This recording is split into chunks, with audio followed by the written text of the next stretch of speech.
வணக்கம். சற்று முன் கிடைக்கப்பெற்ற மிக முக்கியமான செய்தி ஒன்று வெளியாகி உள்ளது. அதிமுக எடப்பாடி பழனிசாமி அவர்களால் பல இடங்களில் தோல்வியை தழுவும் அதிமுகவின் தொண்டர்கள் எடப்பாடியின் மீது கடுமையான கோபத்தில் இருப்பதாக தகவல்கள் வெளியாகி உள்ளது. தேர்தலுக்கு பிந்தைய கருத்து கணிப்புகள் எக்ஸிட் போல் வெளியாகி அதிமுகவிற்கு மிகப்பெரிய ஒரு அதிர்ச்சியை ஏற்படுத்தியுள்ளது. மிகப்பெரிய ஒரு தோல்வி.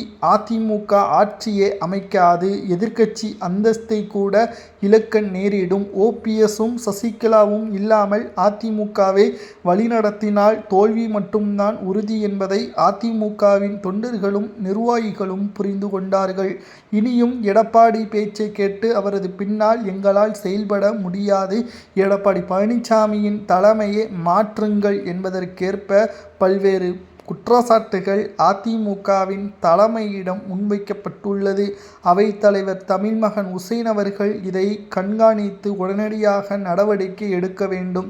மே 4 மாலை அதிகாரப்பூர்வமான தேர்தல் முடிவுகள் வெளியாகும். ஆனாலும் எக்ஸிட் போல் தற்பொழுதே கள நிலவரத்தை வெளியிடப்பட்டுள்ளது. எக்ஸிட் போல் என்பது ஒவ்வொரு வாக்காளர்களும் ஓட்டுக்களை செலுத்தி அவர்கள் வெளியே வந்ததற்கு பிறகு அவர்களிடம் கேட்கப்பட்ட போதுதான் திமுகவிற்கும் ஆதரவுகள் வழங்கப்பட்டதாகவும் விஜய் அவர்களுக்கு ஆதரவுகள் வழங்கப்பட்டதாகவும், ஆனால் அதிமுகவிற்கு ஓட்டுக்களை செலுத்தவில்லை. இதற்கு காரணம் எடப்பாடி தகுதியில்லாத நபர் என்பதற்கேற்ப பல்வேறு விமர்சனங்களும் முன்வைக்கப்பட்டுள்ளது.